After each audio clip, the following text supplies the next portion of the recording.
Hello दोस्तों, ये मैं एक पेन टैब लिया हूँ जो कि आपका हुऑन कंपनी का है।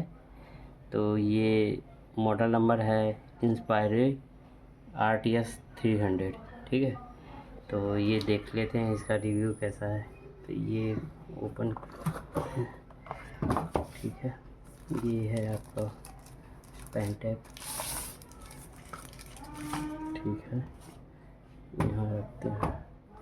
ये है पेन इसका, ये आपका ये होल्डर है पेन रखने के लिए। इस तरह से रख सकते हैं। ठीक है, ये काफ़ी अच्छा रहेगा आपको इस तरह से। और देखते हैं, ये आपका ये एक गाइड है। ठीक है, कैसे यूज करना है सारा कुछ दिया हुआ है। ठीक है, अब हम इसको साइड रखते हैं। ये है इसका डेटा केबल ये। ठीक है, आपको तो पीसी में लगाना है या मोबाइल में तो उतना साइज़ ठीक है। उसके साथ ये एडाप्टर दिया है मोबाइल के लिए, ताकि आप हाँ, एडाप्टर दिया है ताकि आप लगा सके। ठीक है, उसके बाद ये नीब है। वैसे तो पेन का नीब जो है ये वैसे जल्दी ख़राब नहीं होगा, लेकिन फिर भी ये काफ़ी दे दिया है, 10 के आसपास होगा। ठीक है, तो ये रह गया। अब हम इसका देख लेते हैं, इसको कनेक्ट करके। ठीक है, तो देखिए हम पीसी में आ गए हैं दोस्तों।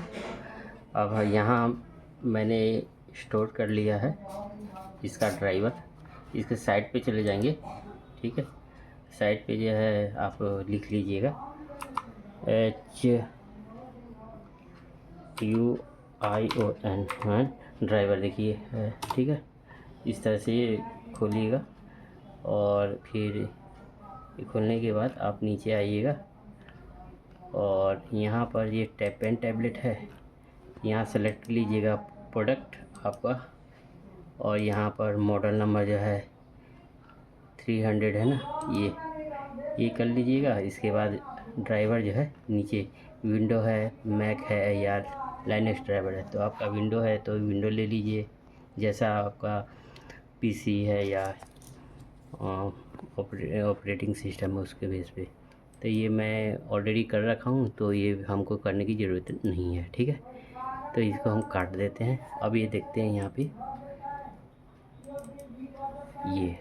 तो अब जो है सबसे पहले हम इसका, जब आप खोलिएगा तो इंटरेक्शन में ये है, तो यहाँ पर आप जो है इसको चेंज कर सकते हैं। इसका वैसे तो ये दिया हुआ है, आप अपनी मर्ज़ी से जो है इसका जो है A1 2 1 2 3 4 5 6, ये 6 जो है ये आप अपने मुताबिक जो है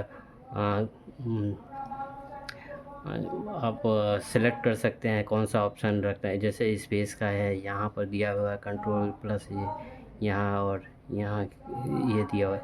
तो अपने मुताबिक सेट कर लीजिए। जैसे अगर मैं इसको अगर चाहूँ तो ये भी कर सकता हूँ, ये भी। तो ठीक है, इसमें हम चेंज कर लेते हैं ये। ठीक है, बैक से दे देते हैं। ठीक है, तो ये हो गया। अब इसका डिजिटल पेन को भी आप सेलेक्ट कर सकते हैं कि किस तरह का, ये माउस के फॉर्म में रहेगा या ये वाला है। ठीक है, तो ये राइट माउस का है, तो यहाँ कीजिएगा तो ये ऊपर वाला राइट का ही हो जाएगा। ठीक है, उसके बाद फिर नीचे आएंगे ये, तो ये ई दिया हुआ है, माउस में हम जाएंगे और यहाँ पर हम राइट के बटन लेफ्ट कर देते हैं क्योंकि उसमें राइट दिए थे। और यहाँ पर ये देखिए वैलिड होना चाहिए। यहाँ पर आपका इनेबल विंडो लिंक या माउस रखना है तो वो भी कर सकते हैं। ठीक है, तो इसको हम काट देते हैं और फिर जो है आते हैं एक कोई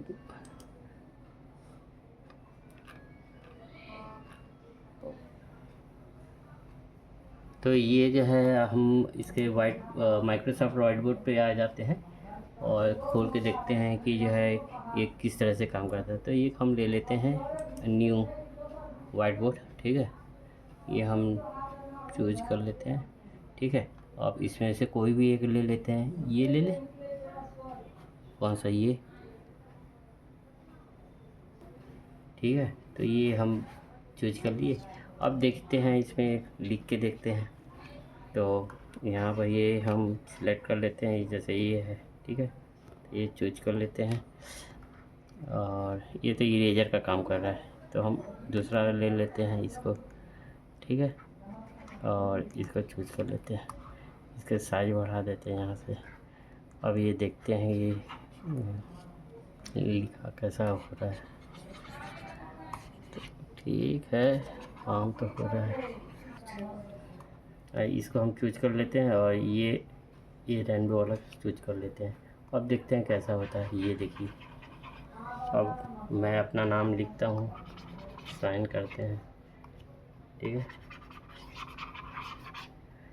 है तो ठीक है, देखिए अच्छा तरह चल रहा है। तो बात कर लेते हैं इसका प्राइस का। ये इसका प्राइस है 3029 रुपये का है। मैंने अमेज़न से परचेज़ किया है, तो मैं इसका लिंक दे दूँगा आपको डिस्क्रिप्शन में, वहाँ से आप परचेज़ कर सकते हैं। और मेरे ख्याल से ज़्यादा बेनिफिट तो नहीं लग रहा है मुझे, लेकिन हाँ, ये बिगिनर के लिए बेस्ट होगा, क्योंकि बिगिनर के लिए साइज़ भी ठीक है। क्योंकि आपका जो एक्चुअल में जो साइज़ होता है वो ये है मॉनिटर का साइज़। आपका यहाँ जो साइज़ दिख रहा है पेन टैब पे, ये तो लिखने का है, लेकिन आप शो डिस्प्ले वहाँ होगा। तो मेरे ख्याल से ये जो साइज़ है पेन टैब का, ये सफिशिएंट है। तो अगर आपको अच्छा लगा हो तो गाइस शेयर कीजिए, लाइक कीजिए, और मेरा मोटिवेशन के लिए जो है लाइक कीजिए।